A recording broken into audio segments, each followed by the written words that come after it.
Arakkonam Isaac கல்வியியல் கல்லூரியில் 400 மாணவ மாணவிகளுக்கு அமைச்சர் செஞ்சி மஸ்தான் பட்டம் வழங்கி பேசினார். ராணிப்பேட்டை மாவட்டம் அரக்கோணம் அடுத்த ஆட்டுப்பாக்கத்தில் இயங்கி வரும் ஐசக் கல்வியியல் கல்லூரியில் பட்டமளிப்பு விழா நேற்று நடைபெற்றது. ஐசக் கல்வி குழுமங்களின் சேர்மன் ஐசக் தலைமை வகித்தார்.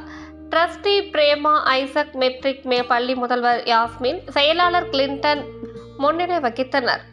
மேலாளர் ஜெய்சன் வரவேற்றார். சிறப்பு அழைப்பாளராக சிறுபான்மை நலத்துறை அமைச்சர் செஞ்சி மஸ்தான் பங்கேற்று பிஎட் மற்றும் எம்எட் முடித்த 400 மாணவ மாணவிகளுக்கு பட்டங்களை வழங்கி பேசியதாவது, ஆசிரியர் பணி மிகவும் புனிதமான பணி. IAS, IPS போன்ற உயர் அதிகாரிகளை உருவாக்கும் உன்னதமான பணியாகும். இந்த பணியை அனைவரும் சிறப்புடன் செய்ய வேண்டும். உங்களிடத்தில் இருக்கும் திறமையை நீங்களே உணர்ந்து கொண்டு செயல்பட வேண்டிய நேரம். மாணவர்களை நல்வழிப்படுத்திட வேண்டும். கடமை உணர்ச்சியுடன் பணியாற்றுவது அவசியம் என்றார். விழாவில் மாவட்ட பிற்படுத்தப்பட்டோர் நல அலுவலர் முரளி, சிப்காட் நல எடுப்பு தனித்துணை ஆட்சியர் அகிலா தேவி, பதிவாளர் நாகசுப்பிரமணியம், உதவி காவல் கண்காணிப்பாளர் யாதவ், கிரிஷ் அசோக், கலை கல்லூரி முதல்வர் பாபுஜி, நிர்வாக அலுவலர் கார்த்தி, அரக்கோணம் வட்டாட்சியர் சண்முக சுந்தரம், எம்எட் முதல்வர் சுப்ராயன், பிஎட் முதல்வர் அல்லி மலர், பல்லூர் வருவாய் ஆய்வாளர் பிள்ளையார். தமிழக அரசு முனைப்போடு இருக்கிறார். சட்ட ரீதியாக நாங்கள் சந்திப்போம். பொங்கலூர் பழனிசாமியோட பையன் வீட்டு மகன் வீட்டை கூட இன்னைக்கு வந்து ரைடு பண்றாங்க. இது அன்றாட ஒரு செய்தியாக போயிடுது.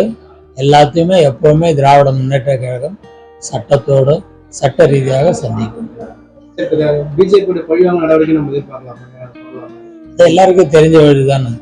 கை புண்ணுக்கு கண்ணாடியன் என்பதை போல ஒட்டுமொத்தமாக எல்லா தமிழகத்தில் மட்டுமல்ல, இந்தியாவில் உள்ள பிஜேபி அல்லாத அனைத்து மாநிலங்களிலும் எதிர்கட்சிகளை அடக்கி ஒடுக்கி மிரட்டி பார்க்கலாம் என்று நினைக்கிறார்கள்.